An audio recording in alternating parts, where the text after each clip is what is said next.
And this it really is kind of the meat of the story in a way. The plot is there, but what really makes it is the setting and the background. And I did appreciate that. I thought it was really... Yeah. Yeah. Well, thank you. Yeah. I think, when you're dealing with the short form, you do have to, quickly, like I said, develop character as best you can. And you've got to, really lay, kind of the world building that you have the advantage of in fantasy novels, where you can go 800 pages. Yeah. That allows you time to develop. So I think it's partly why Stephen King did it a lot, especially in his earlier work as well, was to ground everything in as much reality as you can, so that when it goes off the rails, you feel it more because you felt the other stuff, like you've been there, like you said with the bike, you've had a bike like that, so you can identify, and now just imagine you and this thing happens to you. So.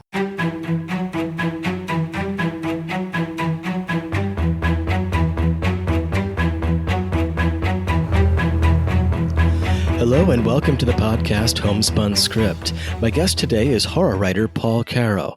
Paul is an active member of the Horror Writers Association and a creative force involved in a wide variety of work in the genre, ranging from his two critically acclaimed novels, The House and Abject Fear, to serving as co-author and editor of the Little Shop of Horrors Anthology series, as well as writing and producing a number of cinematic screenplays in development. Today we will be discussing his most recent novella, In the Shadows Where the Boys In the Shadows Where the Boys Used to Play, appropriately released on August 13th. Paul, welcome to the podcast. It's a pleasure and privilege to talk with you.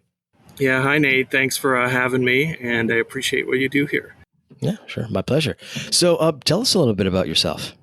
Okay, well, I'm originally from Maine, so that's going to come into play in horror because it's, when I say Stephen King country, I mean, he used to come to my high school and read from his books in our auditorium. So, I had a lot of influences, thanks to him. My writing influences came about at a young age with horror. I just had a dad who liked the old monster movies and kind of got me into that gateway drug to horror. And then I quickly got into things like Washington Irving and other classic, Mary Shelley, Frankenstein, things like that. And what happened was, once I started to get a little bit older and really started embracing the genre and having the desire to write, Stephen King came along, and he wasn't the influence for me as far as his writing because I'd already been influenced, but it was that it made it possible for a, poor, down on his luck kid from Maine to be able to make it, in this industry. So that's, so I kind of ended up going to college for film and writing. And then from there, got a job offer in Los Angeles and never looked back. I've been here ever since. So I've lived in LA now for a little bit longer in my life than I lived in Maine. So I've split between the two places. That's quite a distance to go. Yeah, from Maine to LA. A little bit of culture shock there, I assume, huh? Yeah. Yeah, so you being from Maine, you aren't too far from Providence, Rhode Island, which would be home of our friend Lovecraft, another progenitor of the horror genre. Was he an influence on you as well, or is it more Stephen King because of what you've already said? Yeah, no, actually Lovecraft was a huge influence. I was reading Lovecraft before, like I said, I discovered King. That was one of the classics I discovered at an early age. And my book, Roots of All Evil, is actually Lovecraftian. I call it Love in the Time of Lovecraft. It's kind of a teenage love story. Okay. That background. So yeah, definitely an influence. Cool. So you're involved in a wide variety of horror projects, ranging from cinema and screenplay writing and producing to writing novels and short stories. So can you tell us a little bit about the cinematic work that you've done? Yeah, for sure. When I first came to LA and said I got a job offer, it was actually to run a video production company. So it was more on the commercial side. So we were literally doing commercials, music videos, and things of that sort. And I was actually co-owner of the business. So that got my feet wet, got me a place to stay in LA, got me settled in. But of course, I was here to do, the other things, the movies and all of that. So I got in early, sold and optioned screenplays very early on. I got very lucky with the first stuff that went out. And the problem was twofold, is that my heart's always been in horror. And I got labeled as the comedy guy and the thriller guy when it came to the cinema side. Oh. So to make my money, to make my options, to make my sales, I had to stay in that arena. And it was very hard to break free from that. But it got to the point where I'd been selling and optioning so many things and not seeing them get to the screen. It's like, I'm getting the money. That's great. I'm making a living. That's great. But it was a frustrating business. So eventually I got into reality TV. Something came my way. I got into producing on a reality TV show, and it was amazing because I'd be working on an episode on a Monday and it's airing on a Wednesday. And suddenly it was like, you know what? I've got movies all the way back to late 90s that haven't been made yet that I've already been paid for. And I wasn't getting into writing to just have stuff vanish from everybody. I wanted to get stuff out there. So on that side, I got into the reality TV and realized what was possible, and realized from there I wanted to switch to writing novels. But having said that, I have all the connections on the film side.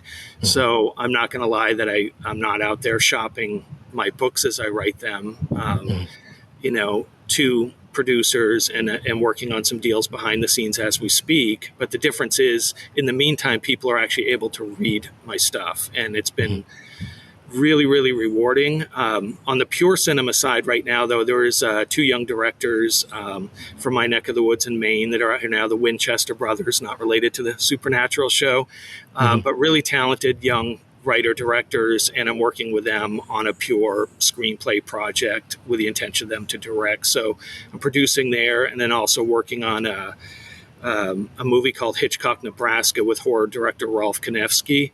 So that's something that we'd been working on, and then COVID got in the way a little bit, but I think we're back on track with that. So now I'm getting into the horror direction on both sides, the books and the film side, and it's much more rewarding. Cool. So let's talk a little bit about this novella you have coming out, Shadows Where the Boys Used to Play. How did that come to be?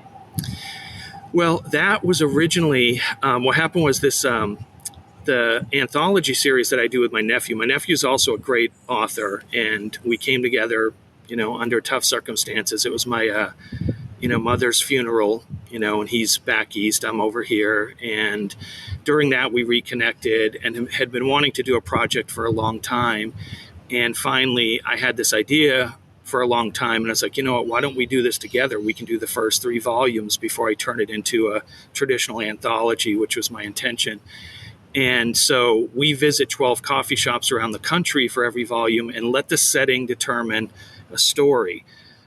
We don't go in with any preconceived notions. We're not like, we're going to do a vampire story. We're not going to do this. So this was originally going to be one of the stories for the upcoming volume. But life hit my nephew, and he got delayed, and the project got pulled back a ways.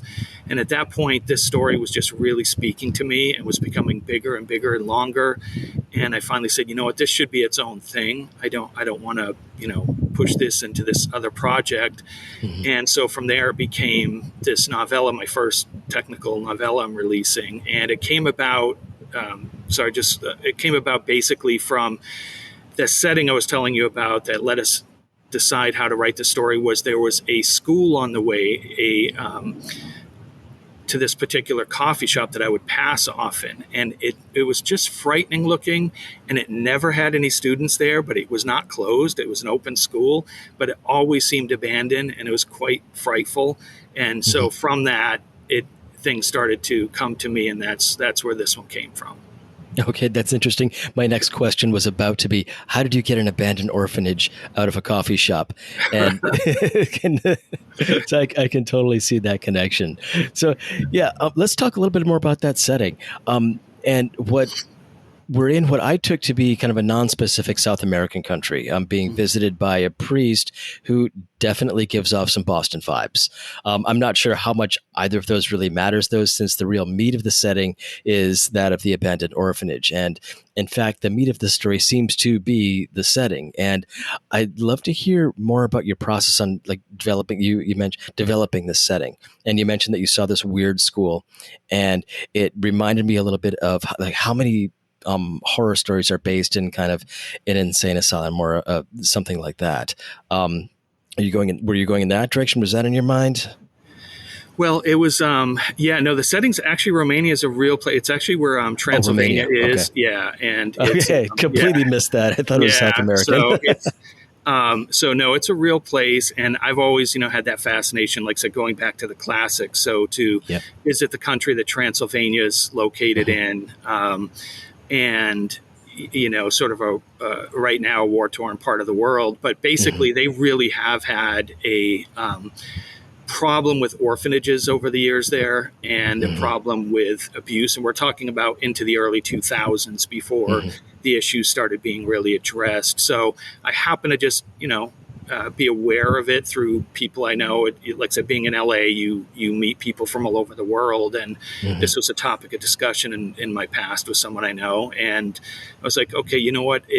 First I want to remove the priest from his comfort zone. So yes, he is from Boston. Get him out of Boston. Get him somewhere where he doesn't know what's going on, and therefore the setting itself becomes unfamiliar. An orphanage might be familiar to him, but not one on a mountain in Romania. And so that alone, I think it takes you out. It takes you away from the cell phones. It takes you away from escape. It takes you away from the present day. And this whole novella is about the creepiness. And I think this helped that story, is having this type of location. So choosing a location can influence just the feel of a story. Yeah, and the atmosphere. And right in the beginning, and if I'm giving away any spoilers, just let me know and I'll edit them out or something like that. But right in the beginning, he's being driven up this winding road with a crazy driver named Sebastian, and Sebastian hits a bump or something like that, and Father Parnell's suitcase just goes off the cliff. And so he is even more kind of, dislocated, I guess is the word. It's not the word I'm looking for, but it's the one that came to mind. But yeah, he's swimming even in an even deeper pond once that happens. And I see that gradually happen more and more and more throughout the story. Right. Yeah, not a spoiler. And it was funny. I did receive a very nice review today where, the reviewer noted how it started on a humorous note, and then he said, and then just bam, just suddenly you're in the dark. And that was intentional. Was both what you said is, yes, as soon as you take away his personal belongings, he's even more isolated now. It's like now America's gone, including his suitcase. Everything's gone, and he's on unfamiliar ground. But I thought it was a little comical to start it that way and then let it become what it became. So. Yeah, the joke became very much not a joke pretty quickly. So, yeah, I like this character, and a novella, it's 65 pages, and a novella doesn't really give a whole lot of space for character development, but Father Parnell quickly establishes himself as sort of a different sort of horror narrative protagonist. What makes him stand out from maybe other priest protagonists in the horror genre? I think one is kind of my knowledge of what's gone before, and was trying to make sure I didn't fall, because, this, you could call this a trope, a haunted orphanage. You could call it a trope of horror. It has been done. I mean, everything's been done in horror almost. I'm sure some new things will come along, but basically, I love a lot of the stories that I've seen in horror that involve priests, but there's often a common trajectory to many of the narratives. And in this one, I wanted to have one that definitely does not have the experience and does not have the answers. And when confronted with something so daunting, starts to ask the question of why me? And I think in asking those questions of himself, he has to self-realize and self-actualize of who he really is and soul search a little bit in a short amount of time. And I think the readers there are along for the ride. And I think that's what I like about him is he's your everyday guy. He's a podcaster, on the side, teaches on Sunday and then does this during the week. And so, yeah, that's kind of what I liked about him. Mm-hmm. Yeah, I got I usually think of a priest in a horror story as, someone from The Exorcist or someone from, I think this Amityville has a priest that comes into the house and tries to but an exorcist of some sort, like trying to purge the demons. And initially he kind of tries to do that. And it's like, yeah, that's not really the problem here. And I like the way the story took a different turn than what I was expecting to take there. And I hope, again, that's not a spoiler. I'm just saying what it's not. But so the other thing that struck me about this is that your content is relatively non-violent. And, it's a horror story, so there are bad things happening to people. But myself being relatively unfamiliar with the genre, I always expect to read about exploding bodies. And especially when you mentioned you're tied to Stephen King, I thought, oh boy, okay, there's going to be a lot of exploding bodies here. And like exploding bodies, a lot of gore, but not a whole lot of that. Can you maybe comment on why you chose this direction of, I'm going to call it relative nonviolence? Yeah, I think for me, what, horror is a huge range. And I know there's a category called splatterpunk that's a topic of conversation in the community right now for various reasons. And when it comes to movies, I love the gore, and that's what I like to watch. It's a fun watch for me. And then when I read, I'm not saying I don't want to read that, but I get my scares and I get my enjoyment from stories that are more atmospheric and kind of draw you into a world that you almost feel like this really could happen, more so than, someone getting their head stuffed in a blender necessarily. And so I love gore. I love splatterpunk. And my last novel, as a matter of fact, Abject Fear, Kirkus Reviews said it was delightfully gory. So I clearly write that stuff as well. But I think for me, something like this is one that will hopefully stick with you and is a little bit different. And I don't think gore would have helped this particular story. And I think when you're really looking at good versus evil, like literally in this, in this novella, it's seeing what could be and seeing all those people that might have done those horrible things, see what actually happens to them, without giving too much away. So to me, I think this just worked without that. And I'm hoping that people just come away feeling creeped out and weirded out and, and hopefully thrilled, through the course of this. Yeah, I think gore in this one would have looked like something pasted on and it wouldn't quite have fit. Yeah. But yeah, this is why I mentioned Lovecraft, like right in the beginning, because he draws a distinction between he obviously doesn't use the word splatterpunk, or gore, but he does form a distinction between like gory stuff and stuff that he saw at least was truly horrifying. And what your novella does is it gets closer to what Lovecraft was doing, in the sense that it points to something that is unknown that we can't quite explain and are trying to explain. And yeah, bad stuff happens at orphanages. Bad stuff happens at boarding schools. Even now, we get news about that all the time. And explaining how that happens, maybe not possible, but looking at some of the maybe, I want to say the cultural reverberations of it, maybe metaphorically present in this novella. And that's sort of what I took away from it. Anyway, I might be reading too much into it because I'm very good at reading too much into everything. No, that was very good description. Thank you. Yeah.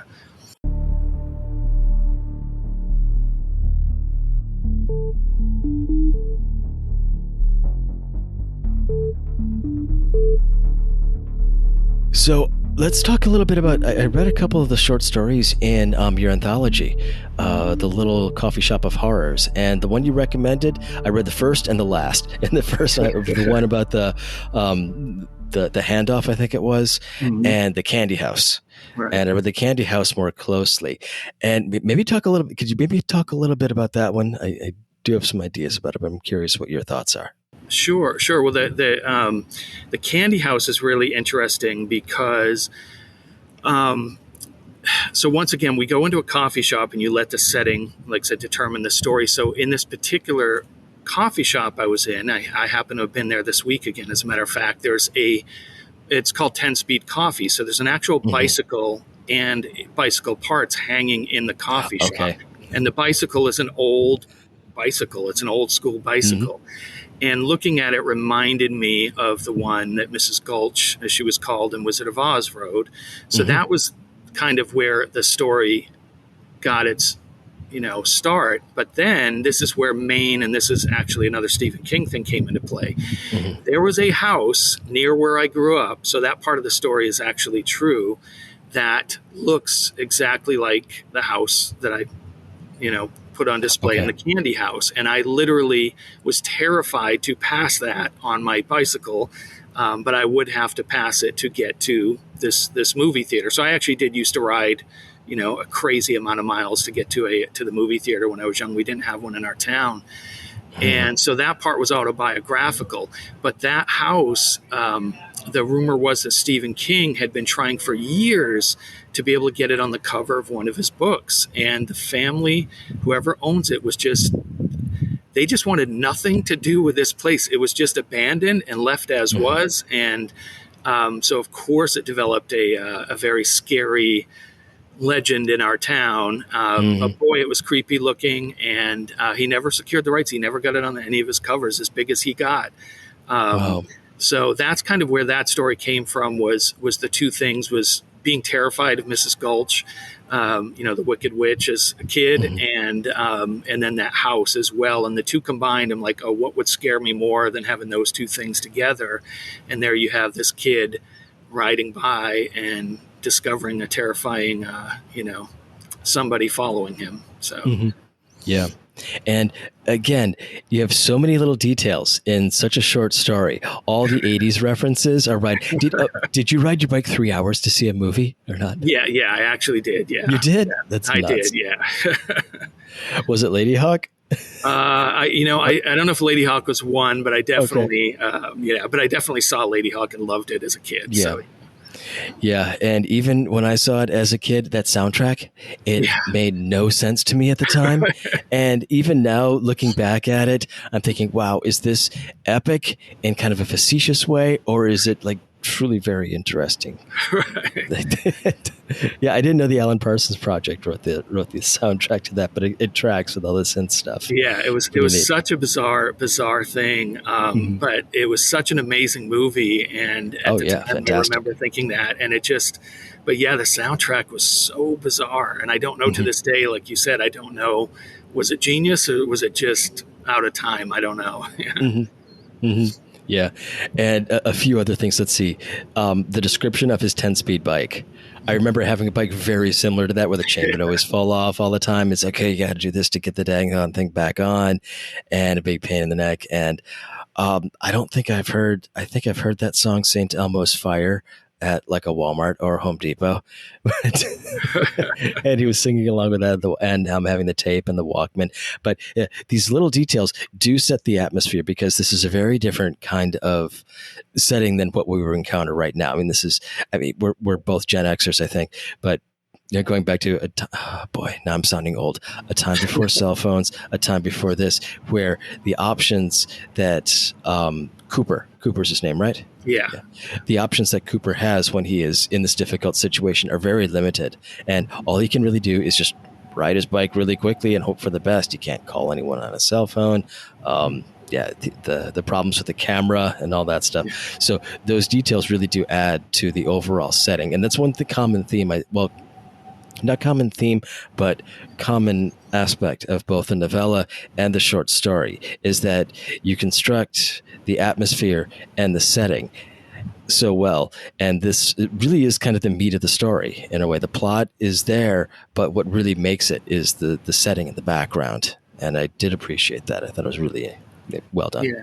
Yeah, well, thank you. Yeah, I think, when you're dealing with the short form, Hmm. you do have to, quickly, like I said, develop character as best you can. And you've got to, really lay, kind of the world building that you have the advantage of in fantasy novels, Hmm. where you can go 800 pages. Yeah. That allows you time to develop. Yeah. So I think it's partly why Stephen King did it a lot, especially in his earlier work as well, Hmm. was to ground everything in as much reality as you can, Hmm.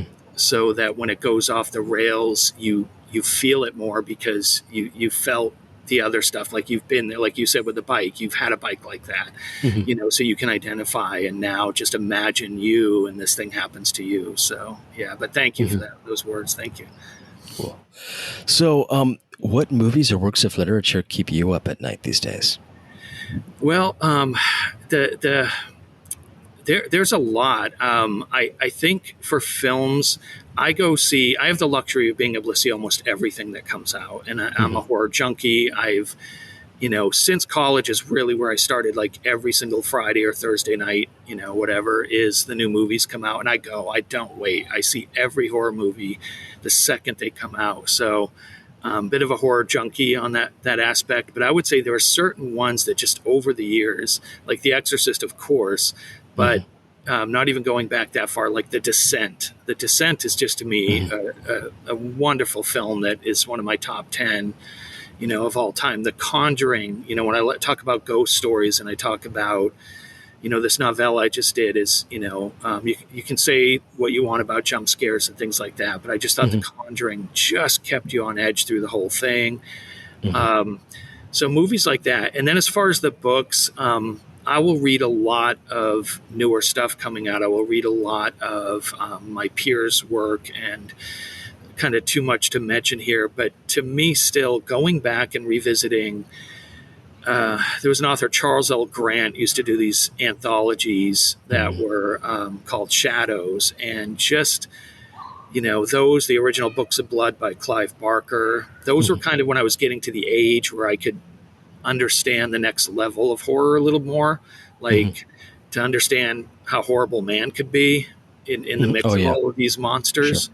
And so I was getting a little more away from Bradbury and people like that and stories like that, and getting into the deeper stuff. And so to me, it's still the short form is kind of where I live and breathe, even though I do the novels and read the novels. I still live for every single anthology that comes out. And Ellen Hmm. Datlow, who I'm honored to, chat with from time to time online, basically is, man, she has just put out some brilliant work too. So like, Hmm. if ever I want to just get creeped out, I'll just grab almost any of her anthologies, and Hmm. it does the work. So Hmm. Cool. Yeah, I want to circle back to that point you made about a good theme or I don't want to say omnipresent, but a very present theme in horror is how awful human beings can be to one another. And I'm just thinking back to The Walking Dead, which turns out to be maybe not so much about the zombies after a while, yeah, but how scary humanity can be without certain institutionalized structures in place. And that's always one thing that's actually appealed to me about zombie movies or any kind of post-apocalyptic stuff is how order at times arises out of chaos, or the opposite, where order really doesn't arise and there isn't any kind of option for order arising out of anything. And that's scary as well. yeah, I would agree. And I think I had read the comics before the show ever came out, and Hmm. it was just brilliant. The comics were brilliant, and I do think that definitely stands out. We're seeing a lot more of it in recent years, but I think that definitely stood out, especially in the early years of. They made it feel so real, They made it feel Hmm. so real, and you're right. To see how that would go was terrifying. There is in Little Coffee Shop of Horrors too, by the way, one of the stories in there. Um, odd name Titty Twister, but that's the name of the roller coaster. But it's essentially what would happen if the zombie outbreak started in a clown-themed amusement park. Oh, okay. So basically, this little kid, Yeah. basically not too far from Cooper, who's with his buddies and stuck on a roller coaster that won't stop as all of this is going down in this park, and clowns are becoming zombies. So, yeah. Oh, I thought, what's the movie? Oh, there's a movie where the Titty Twister's the bar. It's with Quentin from Dusk Till Dawn. Dusk Till Dawn, yes. Yeah. Yes. I thought you were going. I thought you were going in that direction, but roller coaster completely different. Yep, totally. Yeah, Love that movie, by the way. Yeah. That was a lot of fun. Yeah, complete reversal, the plot there. All right, cool. So what else do you have in the pipeline after this novella gets published? It will be after today, 9 days. We're recording. Yeah, so I'm really excited. The Little Coffee Shop of Horrors, Volume 3 is coming out. That'll be end of September or beginning of October. I don't have the firm date in front of me. I am excited. We'll be announcing this week, so I might as well announce it here anyway. So you're getting an exclusive. Awesome. The plan was for my nephew and I to do the first 3 volumes ourselves, to really get the publishing down and to really understand how to like Alan Datlow, how to really do an anthology properly. And I feel we've honored that, and we've really, if you knew how much work we put in behind the scenes to make it a solid work. But the plan was to eventually always, only 2 people can only write so many stories for so long. Yeah. And so the intention was to turn it into a full-blown 12 stories by 12 different authors, and I would edit. That's the plan for Volume 4. Volume 3 was going to close out a trilogy with the 2 of us, but we decided to dip our toes in and hire an outside author. So Alessandro Martinez, who's an amazing author, he is now on board and has written one of the stories for that volume. So it's kind of the bridge to Volume 4. And he did a banger of a story. I'm really excited for people to see it. And so now it'll be, 3 instead of 2 on this new one.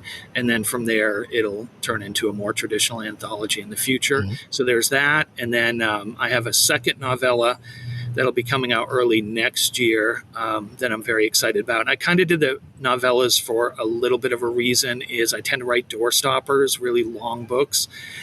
And the flavor of the month right now is shorter work, because people are on TikTok. They make a living, reviewing books and reading books, or maybe not a living, but they get the enjoyment out of it. There's both out there. And the more they can consume, the more they can, share with the world. And I felt like I had some of my stuff was maybe out of reach for those people. And I appreciate those people so much. I appreciate what they do. I love their love for reading. So I kind of wanted to honor that and give them something of mine that was a little more accessible. So I'm doing 2 novellas in a row. And then honestly, from there, my next 3 novels are already planned out. And plus the movie script I was telling you about. So, yeah. Oh, yeah. Cool.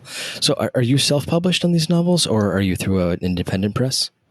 Yeah, I am currently self-published, but the anthology is going to, it's called Tether Falls Press is my imprint, and the plan is to turn it into a full-blown indie press.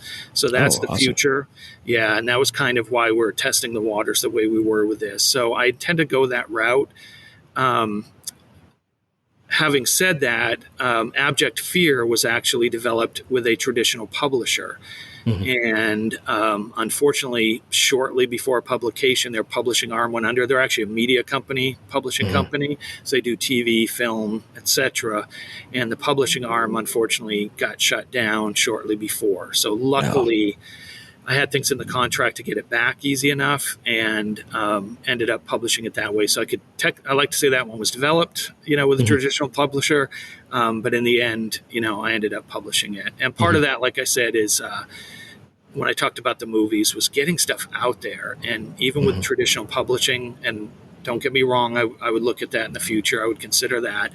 But it is, a year, 2 years before a book comes out. And I got it. I'm doing this because I didn't want to wait that long. And so that's why I'm indie currently. Yeah. Yeah.